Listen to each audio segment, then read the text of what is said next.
Subscriber हैं इनका question actually ये है कि एक नया बच्चा है जो जिसने B1 किया है, उसके पास कोई एक्सपीरियंस नहीं है, तो वो कैसे जो है वो ऑसबिल्डिंग सर्च करेगा।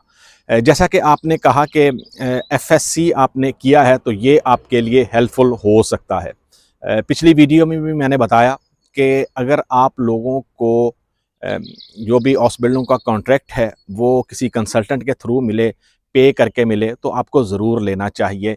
ये पैसे जो है वो आप यहाँ पे आके कमा सकते हैं और वैसे भी आपका फ्यूचर है, तो आपको फ्यूचर के लिए इन्वेस्ट ज़रूर करना होता है। जैसे आपने B1 में इन्वेस्ट किया है, लैंग्वेज में इन्वेस्ट किया है, आपने वहाँ पे टाइम दिया है, आपने अपनी मनी जो है वो खर्च किया वहाँ पे, तो डेफ़िनेटली वो हेल्पफुल आपके लिए तभी होगा, आपके फ्यूचर के लिए तभी हेल्पफुल होगा जब आप हाउस बिल्डिंग करेंगे। इसको मैं इस तरह देखता हूँ कि यहाँ पे सिर्फ आप अपने कंट्री से अकेले नहीं हैं जो हाउस बिल्डिंग जो है वो सर्च कर रहे हैं। कंपनीज़ में अगर आप लॉजिस्टिक की बात करें तो वहाँ पे मैक्सिमम 2 या 3 हाउस बिल्डिंग होंगी एक कंपनी में। इससे ज़्यादा जो है वो कंपनी में हाउस बिल्डिंग नहीं हो सकती।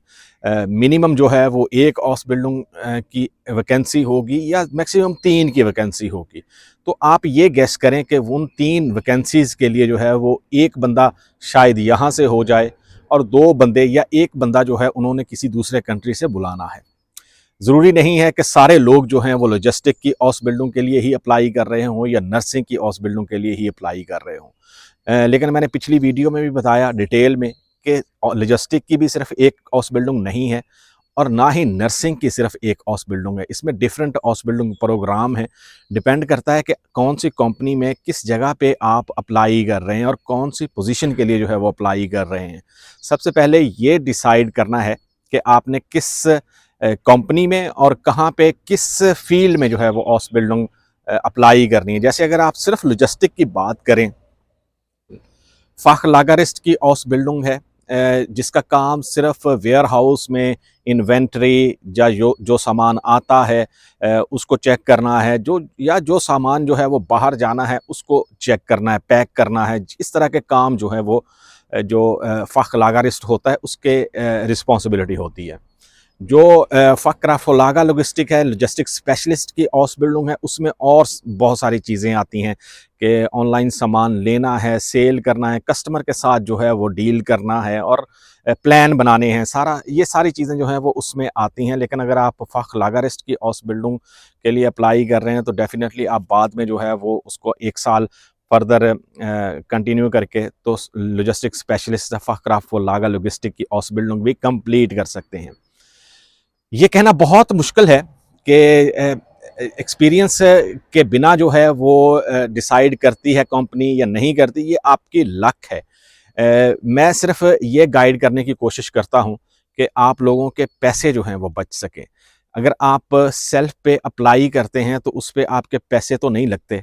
अगर आप ये ट्राई करते हैं कि 6 मंथ जो है वो आपने सेल्फ पे अप्लाई किया है और वहाँ पे आपको किसी 1, 2, 4, 10 जगह से जो है वो पॉजिटिव रिस्पॉन्स मिलता है, तो डेफ़िनेटली जो है वो आपके पैसे बच सकते हैं। अगर आप कंसल्टेंट के पास जाना चाहें तो आपको हाउस बिल्डिंग जो है वो मिल सकती है। वो आपको कॉन्ट्रैक्ट जो है वो दिलवा देगा और इसके लिए डेफ़िनेटली जो है वो आपको पे करना होगा। लेकिन अगर आप सेल्फ पे अप्लाई करेंगे, आप गेस करें कि आपका कोई रेफ़रेंस है वो आपके लिए अप्लाई कर दे, आपका कोई दोस्त है, फैमिली से रिलेटेड कोई बंदा ऐसा है यहाँ पे जर्मनी में जो आपकी हेल्प कर सके, तो आपके फ्यूचर के लिए बहुत फ़ायदेमंद हो सकता है। सारे लोग जो हैं वो कंसल्टेंट को पे नहीं कर सकते। लेकिन इसके दूसरी तरफ अगर आप देखें तो यहाँ पे एक कंपनी है वियतनाम से जो हर साल 300 बंदा जो है वो यहाँ पे हाउस बिल्डिंग सर्च करने के लिए बुलाते हैं, सिर्फ हाउस बिल्डिंग सर्च करने के लिए। और उनके इंस्टीट्यूट्स हैं वहाँ पे वियतनाम में। ये 300 बंदा जो है जो हाउस बिल्डिंग सर्च करने के लिए यहाँ पे आता है, उनके पास already B1 B2 language courses होते हैं। वो यहाँ पे बंदे बुलाते हैं, बुला के फिर कंपनीज़ में जो है वो मार्केटिंग करते हैं। वो कंपनी सिर्फ लोगों को हाउस बिल्डिंग दिलवाने के लिए है। ये नहीं है कि वो कॉन्ट्रैक्ट पहले ढूंढते हैं और उसके बाद जो है वो बंदे वहाँ से बुलाते हैं। ये कंपनी 300 बंदा सिर्फ वियतनाम से बुलाती है और किसी कंट्री से नहीं बुलाती। और वो यहाँ पे बुला के फिर ख़ुद से जो है वो यहाँ पे मार्केट में सर्च करके, लोगों से मिल के, कंपनियों से मिल के उनको ऑफ़र देती हैं कि आपको B1 का बंदा चाहिए या B2 का बंदा चाहिए, आप इंटरव्यू कर लें, हमारे पास ये बंदे जो हैं वो अवेलेबल हैं। इस तरह का काम भी करती हैं कंपनी। अगर आप गेस करें कि सिर्फ ये एक कंपनी 300 बंदा लेके आती है हर साल, तो इसके अलावा इंडिया से या ब्राज़ील से या जो अफ्रीकन कंट्री है, मोरक्को हो गया, वहाँ से कितने लोग जो हैं वो आते होंगे। डेफ़िनेटली एक्सपीरियंस जो है वो मैटर करता है, लेकिन हर हाउस बिल्डरों के लिए नहीं। हाउस बिल्डरों का मतलब ही ये होता है कि नॉन स्किल्ड वर्कर को एक स्किल जो है वो सिखानी है। अब ये कुर्रा फाल जो है, ये लॉटरी जो है वो किसके नाम पे निकलेगी, ये कोई नहीं बता सकता। आपके पास एक्सपीरियंस भी हो, आपके पास जो है वो एजुकेशन, आपके पास लैंग्वेज लेवल सब कुछ है, लेकिन फिर भी जो है वो आप सेलेक्ट नहीं हो पाते, तो ये आपकी किस्मत है। कोई भी आप की किस्मत जो है वो चेंज नहीं कर सकता। ये किस्मत सिर्फ जो है वो लगातार मेहनत से, कोशिश से ही चेंज हो सकती है। तो ये कहना कि जी एक बच्चा जो है वो उसके पास कोई एक्सपीरियंस नहीं है और वो किस तरह जो है वो फ़लाँ हाउस बिल्डिंग में आएगा, रिक्वेस्ट मेरी होती है कि जब भी आप हाउस बिल्डिंग के लिए लैंग्वेज स्टार्ट करें, तो उस फील्ड में एक्सपीरियंस लेने की ज़रूर कोशिश करें।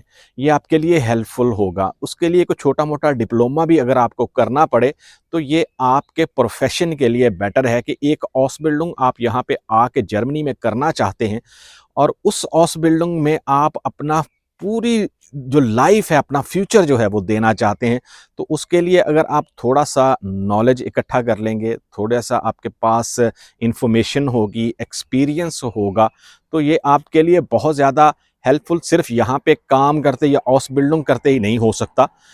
डेफ़िनेटली ये आपकी हेल्प करेगा जब आप हाउस बिल्डिंग के लिए अप्लाई करेंगे। कंपनीज़ जो हैं वो उनको ये मैटर नहीं करता हाउस बिल्डिंग के लिए बंदा लेते हुए कि आपका एक्सपीरियंस है या नहीं है। देखें ये पॉइंट होते हैं ना कि जी आपके पास अच्छी एजुकेशन है या उस प्रोफ़ेशन से रिलेटेड जो है वो आपके पास एजुकेशन है। आपके पास लैंग्वेज लेवल बेटर है या लैंग्वेज लेवल जो है वो आपका B1 है, जो ऑलरेडी 100,000 स्टूडेंट्स जो हैं वो कर चुके हैं, उनमें आप कैसे जो है वो आगे आएँगे या नुमायाँ होंगे। देखिए ये मैं हरगिज़ नहीं कहता कि जो जिनके पास एक्सपीरियंस नहीं है वो लोग जो हैं वो सिलेक्ट नहीं हो सकते। लेकिन आपने इन सारे जो है वो जो कैंडिडेट्स होते हैं उनमें आप कैसे जो है वो आप शॉर्ट लिस्ट हो सकते हैं, उसके लिए जो है वो मेहनत करनी है। और डेफ़िनेटली जो हाउस बिल्डिंग होती है वो नॉन स्किल्ड वर्कर को स्किल सिखाना होता है। लेकिन कोशिश करें कि अगर आप जब भी लैंग्वेज स्टार्ट करें, तब अगर आप साथ में कुछ एक्सपीरियंस जो है वो लेना शुरू करें, उसमें कोई डिप्लोमा करें, तो ये आपके लिए हेल्पफुल हो सकता है। मैं सिर्फ आपको इन्फॉर्मेशन दे सकता हूँ और जो सही बात है वो बताने की कोशिश करता हूँ मैं। हो सकता है आपको ये लगता हो कि शायद मैं बहुत सारी बातें जो हैं वो बार-बार रिपीट करता हूँ, लेकिन रियलिटी यहाँ पे यही है।